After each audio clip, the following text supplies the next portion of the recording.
Et Céline Aslo est de retour. Céline avec un documentaire à voir ce soir. Il s'appelle Renaître avec les mots. Oui, c'est effectivement l'histoire d'une renaissance, ce documentaire qui suit trois adultes. Ils s'appellent Joël, Marie-Agnès et Thierry. Trois adultes qui vivent dans le nord de la France et qui ont un point commun. Ils ont tous les trois eu une enfance chaotique, un rapport difficile avec l'école et ils n'ont jamais appris à lire et à écrire. Tous les trois, un jour, se décident à franchir le pas, à pousser la porte d'une association pour apprendre enfin à lire. Car pour eux, l'illettrisme, c'était un frein, c'était une honte et c'était aussi vécu comme une impossibilité de se faire entendre, de trouver leur place dans la société. Avant, je ne pouvais pas lire, je ne pouvais pas écrire, je n'arrivais pas. Je ne pouvais pas remplir mes papiers tout seul, aller à la mairie, aller à la sécu. Et qu'avant, je pouvais pas y aller, je n'arrivais pas à parler avec la dame et puis à m'exprimer déjà. Je me sentais enfermé parce que je ne pouvais rien faire. Pour moi, c'était dur.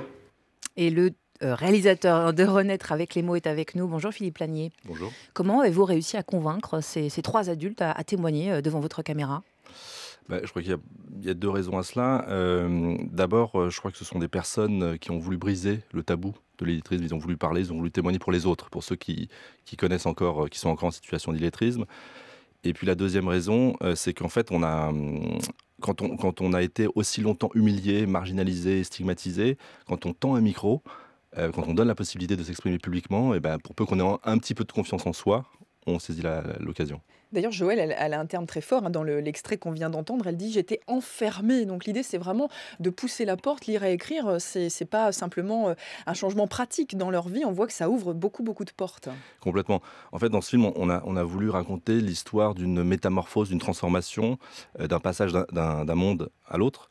Je pense par exemple au fait qu'à un moment donné, donc ils ont vécu tous trois une enfance extrêmement difficile, et puis d'un coup, ils décident de prendre leur vie en main, de changer de vie.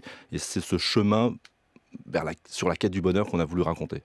Et ça joue sur le travail, sur le regard des enfants, la fierté de rendre ses proches fiers. Enfin, il y a beaucoup de choses en fait qui sont induites par le fait de pouvoir sortir de l'illettrisme. C'est ça que vous vouliez montrer dans le film. Tout à fait. Il y a des changements extrêmement visibles qui sont de l'ordre du pratique. C'est effectivement aider ses enfants pour les devoirs, c'est faire ses courses tout seul, c'est prendre le bus sans se tromper. Parce que quand on ne sait pas lire, on ne sait pas lire les directions. Et puis il y a des changements de l'ordre de l'invisible, de l'indicible, qui sont de l'ordre de l'intériorité, la confiance en soi retrouvée, l'estime de soi, et puis aussi un imaginaire qui peut s'étendre.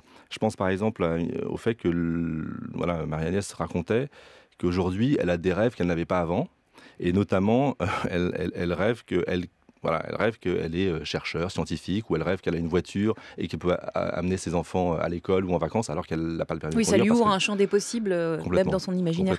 Votre documentaire, j'allais dire, est d'utilité publique puisque ça rappelle que l'illettrisme, ce n'est pas marginal aujourd'hui en France, bien au contraire. Non, effectivement, c'est plus de 2 millions de personnes en France. C'est, je crois, 7% de la population, donc c'est effectivement énorme. Et comment ça s'explique ? Alors ça, c'est très, très, très compliqué. Il y a des raisons personnelles. Ces trois personnes ont, comme point commun, connu une enfance saccagée, avec très peu d'instruction, très peu d'amour, presque des enfants du placard, on pourrait dire. Après, il s'avère qu'à l'époque, peut-être que l'école faisait moins attention à ces enfants-là. On sait aujourd'hui qu'on n'apprend pas tous au même rythme. Je pense qu'aujourd'hui, l'école détecterait plus facilement. Mais à l'époque, je pense qu'ils ont été un peu mis à l'écart. Mais est-ce qu'on détecte les adultes illettrés dans la société ? Parce que vous le disiez, c'est quand même un tabou, donc ils le cachent le plus souvent.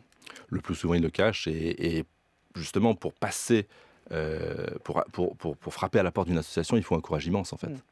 Merci beaucoup Philippe Lanier d'être venu nous parler de votre documentaire diffusé ce soir à 22h25, donc en deuxième partie de soirée. Absolument. Sur France 2. Renaître avec les mots. Merci encore d'être venu nous en parler dans Infomédia. Merci Céline, à demain. Merci.